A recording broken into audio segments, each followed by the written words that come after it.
Dah banyak kita terbaca kisah individu malang yang terbeli atau tersewa rumah berhantu. Salah seorangnya ialah Anwar Rashid, jutawan yang berpindah masuk ke istana mewah berpenunggu Clifton Hall, Nottinghamshire. Pada Januari 2007, dia telah membeli istana berharga $3.6 juta untuk didiami. Rumah itu mempunyai 52 bilik. Anwar telah berpindah masuk bersama isterinya Nabila, 25 tahun beserta 4 lagi anak kecilnya yang berumur 7, 5, 3 tahun dan bayi berumur 18 bulan.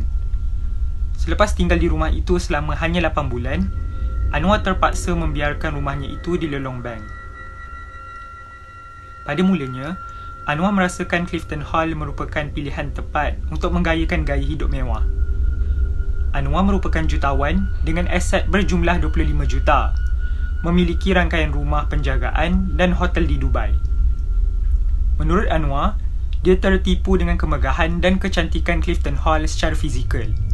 Dia terlupa dengan status rumah bersejarah ini yang sudah terbina sejak abad ke-11 ketika era Norman Conquest of England. Clifton Hall mempunyai 17 bilik tidur, 10 bilik tetamu, 10 bilik mandi, gimnasium dan bilik teater. Malam pertama mereka menjakkan kaki, Anwar dan isterinya terdengar bunyi ketukan pada pintu. Mereka abaikan dan memilih untuk menganggap itu perbuatan anak mereka. Perasaan teruja mereka bertukar seram sejuk apabila ketukan itu diikuti oleh jeritan lelaki di koridor rumah.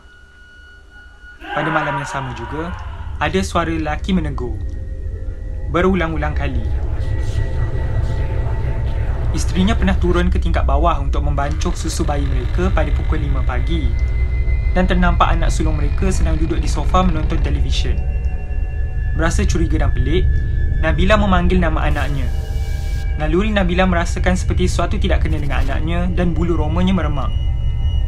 Dia terus berlari naik ke atas apabila mendapati anaknya langsung tidak mengendahkan panggilannya. Nabila meluru masuk ke bilik anaknya dan terkejut dengan anaknya yang sedang tidur nyenyak. Katanya lagi, makhluk halus tersebut banyak memunculkan diri dengan mengambil rupa anak-anak mereka. Kerap kali mereka ternampak kelibat budak kecil sedang mengintai dari belakang langsir. Klimaksnya ialah apabila mereka terjumpa tumpukan darah pada cadar bayi mereka. Nabila cemas dan merasai ada sesuatu yang cuba memberi amaran. Tanpa berlengah, malam itu juga mereka terus keluar dan bermalam di hotel berdekatan. Darren Brooks, pengurus bagi syarikat perkhidmatan keselamatan, mendakwa pengawal yang pernah bekerja di hall tersebut ada share cerita penampakan Sami berjalan menembusi tanah, perempuan berpakaian serba putih, terjun menerusi tingkap berulang-ulang kali, bunyi bayi menangis di bilik-bilik berbeza, perempuan mundar-mandir dan merenung keluar dari tingkap, dan kerusi-kerusi yang akan bergerak sendiri. Jangan lupa untuk like, subscribe dan share video aku supaya aku dapat buat banyak lagi video seperti ini.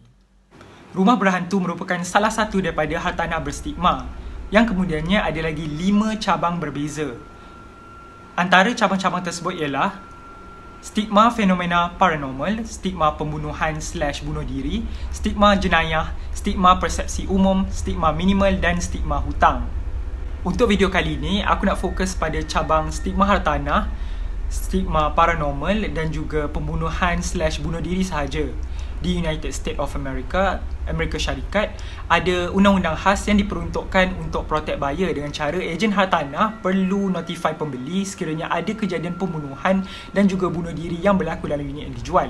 Di negara luar juga, ada undang-undang khas yang diperuntukkan di setiap negeri masing-masing untuk protect buyer. Untuk fenomena parapsikologi yang berlaku di US hanya perlu didedahkan dalam 4 daerah saja, iaitu New York, New Jersey, Massachusetts dan juga Minnesota. Aku ada letak link kat bawah di description untuk korang tengok tentang US, bandar mana yang tak perlu didedahkan tentang stigma hartanah. Daripada senarai itu, aku baca di Florida tak perlu didedahkan, tapi untuk North Carolina tak perlu didedahkan juga. Cuma kalau pembeli tu tanya ejen perlu jawab dengan jujur tentang berapa jumlah kematian yang pernah berlaku. Mesti korang tanya-tanya pasal Malaysia kan?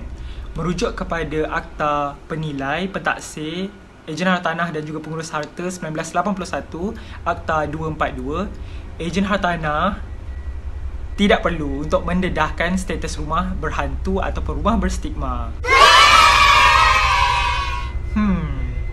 Malaysian Estate Agency Standard (MIAS) hanya memerlukan ejen hartanah untuk telus dalam menyampaikan status kerosakan fizikal rumah dan juga latar belakang kewangan sesebuah rumah. Ejen tidak boleh didakwa di mahkamah kerana menggalakkan pembelian rumah berhantu atau menyembunyikan hakikat rumah itu berhantu. Merujuk Standard SIG (MIAS), Advertising/Marketing 6.2.2.4, the published information must be factual. Mempamerkan informasi yang berunsur fakta. Ejen hanya perlu mendedahkan fakta rumah, manakala kejadian paranormal bukannya fakta yang ada bukti konkret. Aku nak kongsikan sekali penjelasan pakar hartanah dan Badan Profesional MIA untuk menguatkan hujah. Sekarang, korang dah tahu. Jadi sebelum kita beli atau masuk menyewa dalam mana-mana rumah, tolong pulun kaji tentang rumah tu. Pergi ketuk pintu rumah jiran untuk dapatkan cerita tentang penghuni sebelumnya. Google atau tanya sahaja ejen secara direct.